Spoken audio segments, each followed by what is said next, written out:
Javed Masud Milton ভাই 17টা বছর শিশু থেকে বৃদ্ধা পর্যন্ত সকল রাজনৈতিক দলের সাথে সম্পৃক্ত এবং এই 17টা বছর আমাদের জাভেদ মাসুদ মিল্টন ভাই এর জাতীয়তাবাদী দলকে বছর ছায়া দিয়ে আলগে রেখেছে। আমরা আমাদের জাভেদ মাসুদ মিল্টন ভাইকে মনোনয়ন দেওয়ার জন্য লোকজন লাফালাফি করে রয়েছে। এটা আমরা মানি না, কারণ এই ভুয়া খবর আর আমরা শুনতে চাই না, দেখতে চাই না।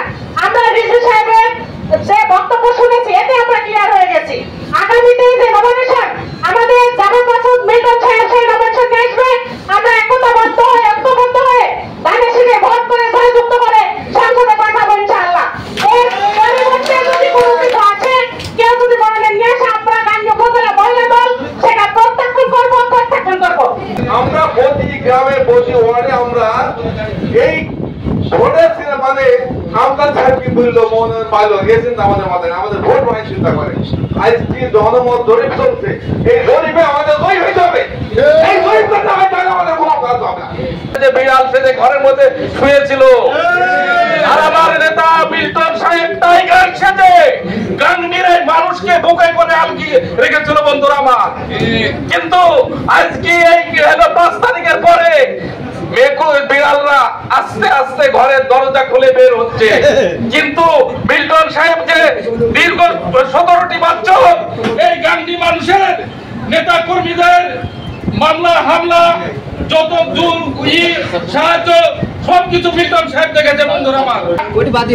হতাশ হওয়ার কোনো কারণ নাই। আমরা এই গান্ধীতে মিল্টন সাহেব নমিশন নিয়ে এই গান্ধীতে ফিরবে বন্ধুরা আমার। এই বলে আমার বক্তব্য শেষ করছি। আপনারা জানেন এই মিটিং চলাকালীন দফায় দফায় তারেক রহমানকে ফোনে আলাপ করে, কথা বলে, পরামর্শ করে।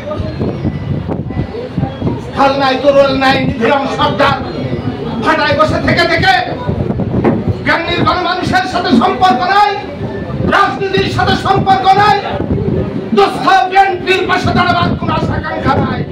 বন্ধুরা, সেই ওই যে আছে না, সেই বিলে থেকে ধান কেটে হাল মেরে বৈঠা মেরে যখন ধানের আটি নিয়ে এসে আপনারা গতকাল আমাদের দলের সিনিয়র মহাসচিব রুহুল কবির রিজভী সাহেব পরিষ্কারভাবে একটি বক্তব্য দিয়েছে।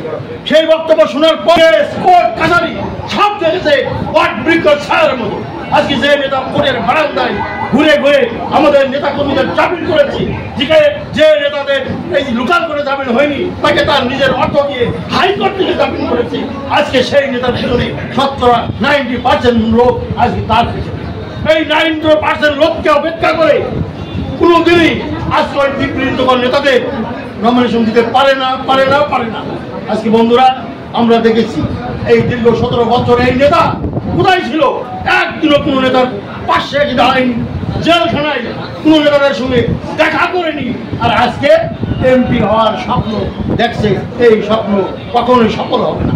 আজকে আপনি এই বিবৃতকর কথা নিয়ে আপনারা এলাকায় আবার গেলে আমাদের মা বোনরা আপনাদের ঝাঁটা দিয়ে বিতাড়িত করবে। আপনাদের